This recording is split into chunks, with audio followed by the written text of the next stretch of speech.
I'm Gerry Savage. Welcome to this episode of The Savage Edge. Last week, we spoke about effective communication in a sales call and how important it was to be able to communicate with your customer or client in the way that they like to receive information. Now, we also talked about finding common ground, and that came from actually having a genuine interest in people. So when I think about the 4 pillars of sales, honesty, being honest with yourself before you can be honest with someone else, integrity, doing the right thing, knowledge, becoming a lifelong learner and staying knowledgeable in your craft and learning about other things so that you can be conversant in other areas with someone. And then genuine interest in people.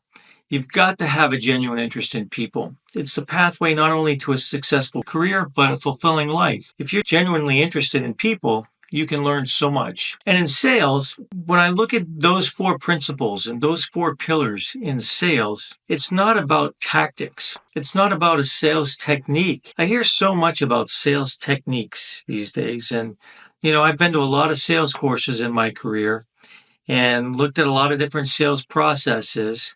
And one thing that I do know, and one thing that prompted me to write the 4 pillars of sales, is that I don't want to be sold anything. You don't want to be sold anything, right? People don't like to be sold. At least I don't think so. When you look at that in context, you got to say, well, that means that I don't want to be told that I have a need for something. So don't tell me I have a need for this particular car or this particular toaster or this particular window. I need to be able to decide that for myself. And as Ron Willingham said, sales is something you do for and with someone, not to someone. When I put all that together, I don't like the word sales technique. And then I said last week that I didn't really like the word close. Well, I don't want to mean to be so harsh.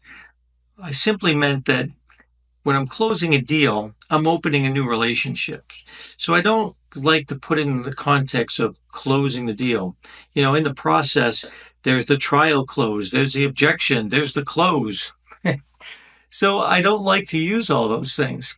Now, granted, people are going to object when you're in a conversation with them in the sales process. But when you look at a sales process, don't look at it as, okay, I'm going to bring them from 1 step, 2 step, 3 step, 4 step close, and there we go, I close the sale. No, I like to look at the beginning of this process, because anything that has steps does have a process if you look at it that way. I'm not interviewing someone when I'm first meeting them, for instance.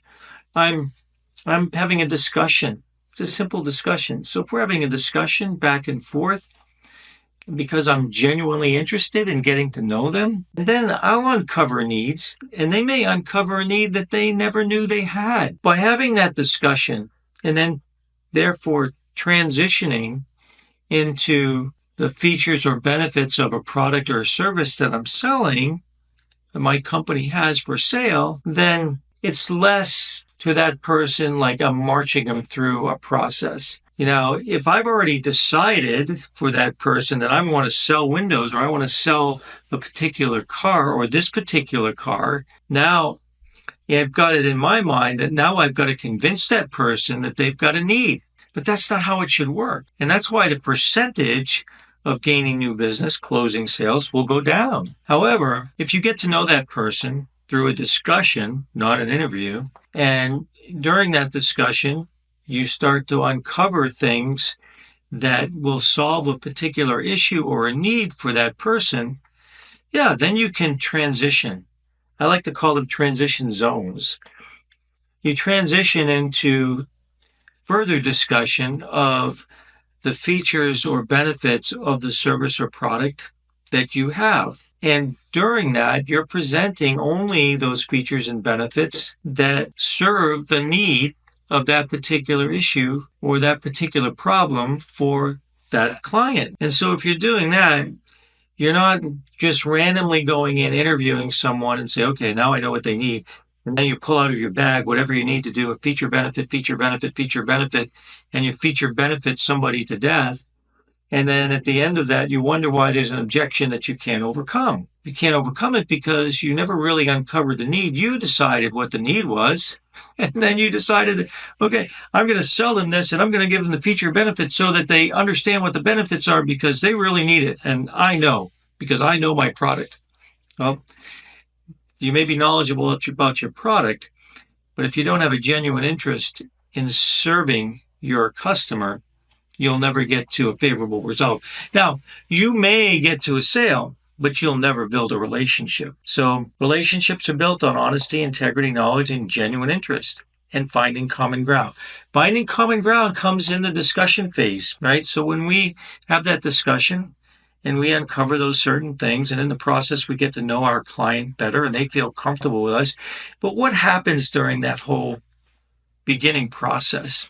There's something that happens. They begin to trust us. They begin to get to know us in a discussion, and they begin to trust us. That's important, because getting to know someone, deciding if you like them, and then, just saying, okay, well, I think I can trust this person. Now they believe that you're working in service to them. And so now when you present the features and benefits of that product or service that you both uncovered, and maybe the need that they didn't even realize that they had, now you're into a different phase of the whole process, if you will, because now you're discussing how that product and service with those features will benefit the client in a way that solves that issue. And then when you do that, then you can ask for business, because you haven't decided for them.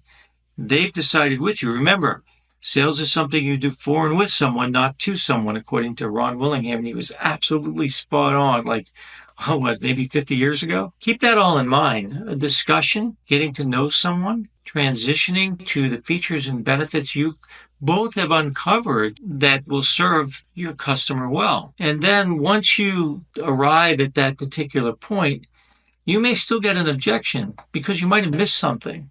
But I guarantee you're going to miss a whole lot less if you do those other things first. So we're going to talk about some issues around closing business and building that new relationship next week. But for now, I just wanted you to think about this. Don't think about sales as A to Z, and I'm going into introduction to close.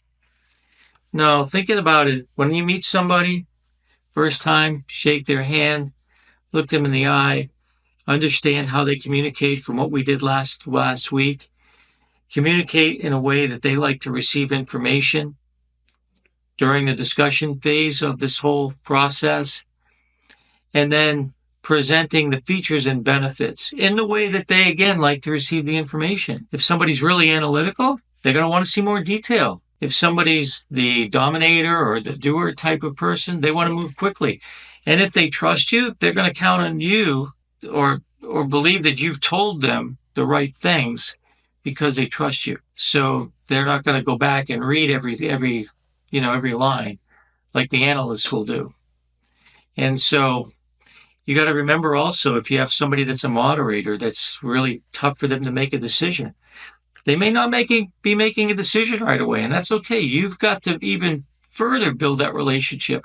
I think with moderators, the people that say, I like you, you like me, and they're really low key, laid back, you've got to do a good job, especially if you're a personality style that doesn't match theirs initially. If you're a doer or a dominator, and you're going at 100 miles an hour, you got to slow down and understand that this might take some time, because you have to do a lot to build a trust. I hope this helps a little bit. I'd really love your feedback. And next week, we're going to get into some more things that lead to not just the close, but how to build that relationship beyond. So I hope you have a great week. For now, this is Gerry Savage, and this has been The Savage Edge.